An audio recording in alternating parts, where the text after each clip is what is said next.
provinces, c'est un résidu de l'ancien régime, ou en tout cas de la Belgique unitaire. C'était une structure qui avait évidemment tout son sens quand il n'existait pas d'entité fédérée, et parce que le lobby est puissant, et le lobby a bien travaillé, a bien fonctionné.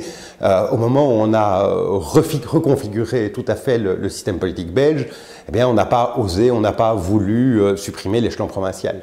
Donc il me paraît très clair aujourd'hui qu'il faudra le courage politique, mais c'est un courage qui manque, on l'a vu, peut-être parce qu'il y a beaucoup de prébendes pour les uns et pour les autres, pour supprimer totalement un système politique qui n'a guère de sens, qui est alourdissant. C'est un système qui rend les institutions plus confuses pour les citoyens, c'est-à-dire qu'on ne doit pas multiplier les échelons de pouvoir. Autant il y a une certaine démagogie en Belgique à dire qu'il y a trop de responsables politiques, qu'il y a trop de niveaux de pouvoir. C'est le produit d'une histoire et d'une sociologie.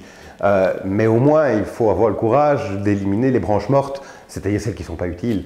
Et il en est une qui, à l'évidence, doit disparaître à cet égard, c'est la branche provinciale. Surtout, et ça c'est une expérience, je dirais, non pas de spécialiste universitaire du droit public, mais de praticien, d'avocat. C'est vrai que quand on se retrouve confronté à des organes provinciaux, à des collèges provinciaux qui doivent remplir parfois des missions à caractère juridictionnel ou des missions disciplinaires, le niveau de compétence est quand même sensiblement inférieur à ce qui peut exister plus haut ou à ce qui peut exister plus bas. Autrement dit, ce sont des vieilles baronnies, ce sont des vieilles logiques médiévales incluses dans la démocratie qu'il conviendrait de faire disparaître, à mon sens. Oui.